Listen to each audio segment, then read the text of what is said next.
एक वोट भी कटता है तो वो अपराध है। एक वोट नचते फिरेगा ही बाढ़ में, बिहार में, मानसून में कूदता रहेगा, फांदता रहेगा अपना काम धंधा छोड़ करके।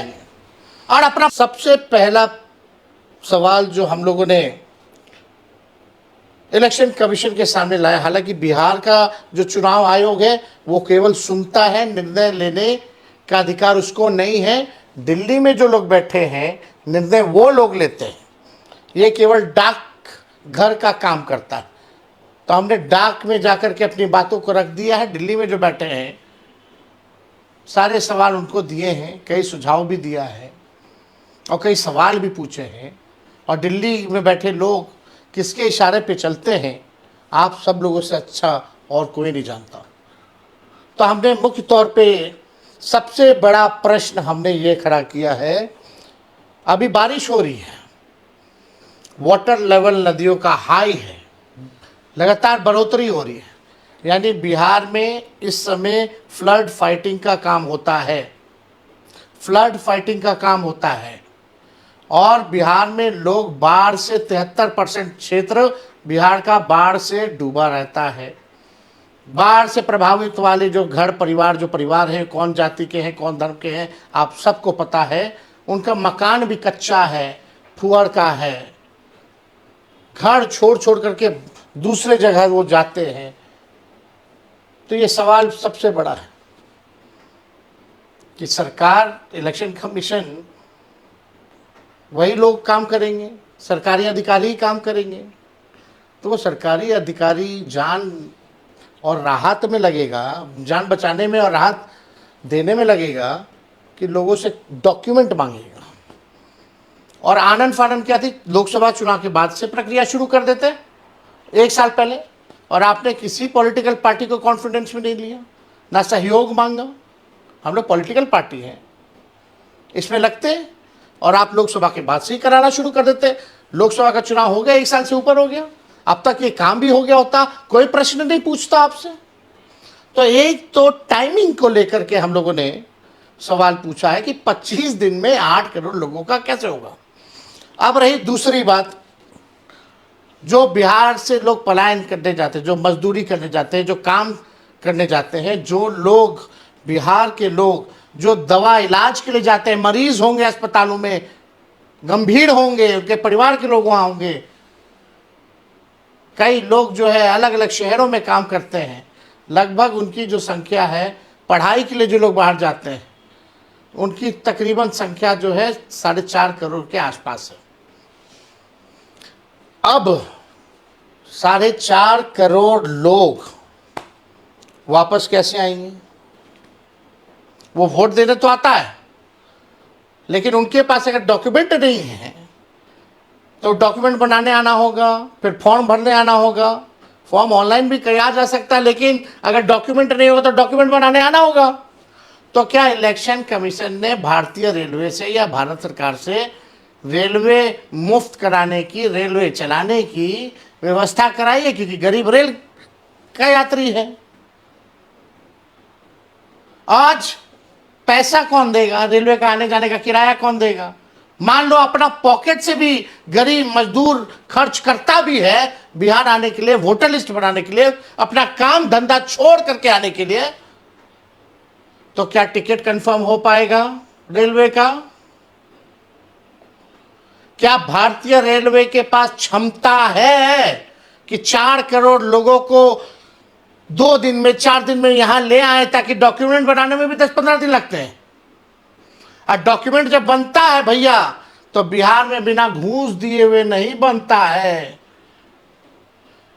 और फॉर्म में फोटो भी लगेगा, व्हाइट बैकग्राउंड में, वो भी रखिए, फोटोकॉपी भी रखिए, हार्ड कॉपी भी रखिए। हर वोटर पे फोटोकॉपी या फोटो का अलग से खर्चा, आने जाने का खर्चा, घूस दे करके कागज बनवाने का जब बनता है तो उसका खर्चा। क्या ये अब मात्र 22 दिन बचा है, 22 दिन में हो पाएगा? ये सवाल खड़ा होता है।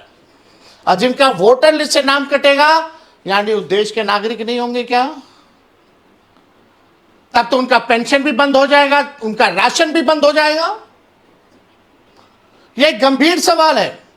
ये हम पॉलिटिकल बेनिफिट के लिए नहीं बात कर रहे हैं, एक वोट भी कटता है तो वो अपराध है। आप डेली डैशबोर्ड चालू करवा दीजिए कि प्रतिदिन कौन सा ब्लॉक में, कौन सा विधानसभा में कितने वोटर बनते जा रहे हैं। एक वोट की कीमत होती है, एक वोट से भी हार जीत का फैसला होता है। और लोकतंत्र में संविधान ने ये ताकत दी है, वोट देने का अधिकार।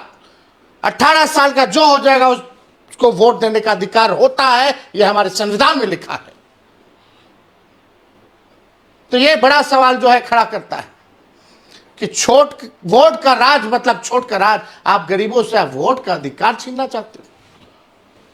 तो यह हो गया पलायन की बात।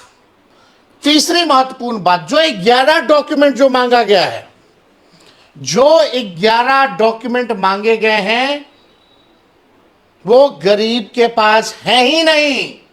आज भी कई अखबारों में छपा है। नालंदा जो मुख्यमंत्री जी का क्षेत्र है, राघोपुर जो मेरा क्षेत्र है, वहां के लोग कहते हैं ये 11 डॉक्यूमेंट हमारा पास नहीं थे, हमारा पास केवल आधार कार्ड बा, राशन के कार्ड बा, मनरेगा कार्ड बा, जॉब कार्ड बा। अब सवाल यह है कि आप 11 ऐसा डॉक्यूमेंट मांगे हैं जो बिहार के लोगों के पास ही नहीं है। अब आप बर्थ सर्टिफिकेट मांग रहे हैं, आपके साथ आपके माता पिता का भी दीजिए। कहां से लाएगा गरीब? कितना दिन में बनेगा? मैट्रिक का दीजिए, जो मैट्रिक नहीं दिया उसका क्या होगा? वो कहां से लाएगा? कहां नचते फिरेगा? ये बाढ़ में, बिहार में, मानसून में कूदता रहेगा, फांदता रहेगा अपना काम धंधा छोड़ करके और अपना पैसा लगा करके। ये गरीबों के साथ नाइंसाफी हो रही है। हमने चुनाव आयोग को बोला कि यही आधार कार्ड से आप लिंक करवा रहे थे कुछ दिन पहले, वेरिफिकेशन के लिए लिंक हो रहा था आधार कार्ड की, डुप्लीकेसी ना हो, नकली वोटर ना मिले, तब आधार कार्ड चल रहा था तो ठीक था। हमने मांग की है कि इस आधार कार्ड को जोड़िए, आप राशन कार्ड को जोड़िए, आप जॉब कार्ड को जोड़िए, आप मनरेगा कार्ड को जोड़िए। ये जाकर के हम चुनाव आयोग बोले हैं, नहीं तो गरीबों के साथ नाइंसाफी होगी, अन्याय होगा। आप सब लोगों को हम एक और सूचना दे देते हैं। हमारी जो धर्म पत्नी है, आप सबको पता है कि वो दिल्ली की रहने वाली है। 2-3 महीने पहले ही उनका हमने वोटर आईडी बनवाया है। और आपको पता है उनको वोटर आईडी देने में कौन सा डॉक्यूमेंट लगा था? आधार कार्ड का। 2-3 महीने मेरी धर्म पत्नी आधार कार्ड दे करके वोटर लिस्ट बनवा ली। उस समय मान्यता था। अब हमको सोचना पड़ रहा है कि क्या मेरी धर्म पत्नी, क्योंकि उनका जो भी रहा है एड्रेस तो बाहर ही का रहा है, बिहार का तो नहीं रहा है, तो आप समझिए कि अब हमको भी सोचना पड़ रहा है कि कहाँ से डॉक्यूमेंट, उनका कौन सा डॉक्यूमेंट चलेगा, नहीं इस एड्रेस का क्या होगा। अब हमको भी नया डॉक्यूमेंट उनके लिए बनवाना पड़ेगा, फिर जाकर के जो 2 महीने पहले वोटर बनी है उसको फिर से वोटर बनाना पड़ेगा। ये स्थिति हमारी भी है। तो आप समझ सकते हैं गरीब कैसे करेगा ये काम। और इसमें सवाल कई उठते हैं।